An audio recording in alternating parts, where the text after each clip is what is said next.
ನಿನ್ನೆಯಿಂದ ಶಾಸಕ ವೀರೇಂದ್ರ ಪಪ್ಪಿ ಬಂಧನ ಪ್ರಕರಣಕ್ಕೆ ಸಂಬಂಧಪಟ್ಟ ಹಾಗೆ ವೀರೇಂದ್ರ ಪಪ್ಪಿ ಬಂಧನ ಕಾನೂನು ಬಾಹಿರ ಅಂತ ಅರ್ಜಿಯನ್ನ ಸಲ್ಲಿಕೆ ಮಾಡಲಾಗಿದೆ ಅವರ ಪತ್ನಿಯ ಕಡೆಯಿಂದ. ಹೈಕೋರ್ಟ್ನಲ್ಲಿ ವೀರೇಂದ್ರ ಪಪ್ಪಿ ಪತ್ನಿ ಅರ್ಜಿಯನ್ನ ಸಲ್ಲಿಕೆ ಮಾಡಿದ್ರು. ಅದರ ವಿಚಾರಣೆಯನ್ನ ಕೈಗೆತ್ತಿಕೊಳ್ಳಲಾಗಿದೆ.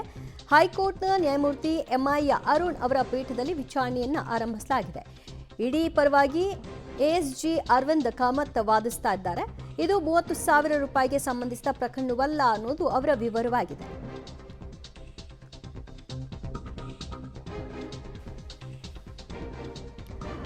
ವೀರೇಂದ್ರ ಪಪ್ಪಿ ಬಂಧನ ಆಗಿದೆ. ಈ ಬಂಧನ ಬೆನ್ನಲ್ಲೇ ಇಡಿ ಹಲವಾರು ಕಡೆಗಳಲ್ಲಿ ತಲಾಶ್ ಮಾಡಿ ಕೆಜಿ ಗಟ್ಟಲೆ ಚಿನ್ನಾಭರಣ ಎಲ್ಲವನ್ನೂ ಕೂಡ ದಾಖಲೆಗಳನ್ನೆಲ್ಲ ಸೀಸ್ ಮಾಡಿದೆ.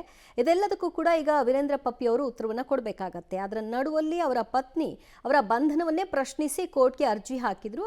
ಅರ್ಜಿಯ ವಿಚಾರಣೆಯನ್ನ ಈಗ ನಡೆಸಲಾಗ್ತಾ ಇದ್ದು ಇದು 30,000 ರೂಪಾಯಿಗೆ ಸಂಬಂಧಿಸಿದ ಪ್ರಕರಣ ಅನ್ನುವಂಥ ಆರೋಪ ಇತ್ತು. ಅದಲ್ಲ ಅಂತ ಹೇಳಲಾಗ್ತದೆ.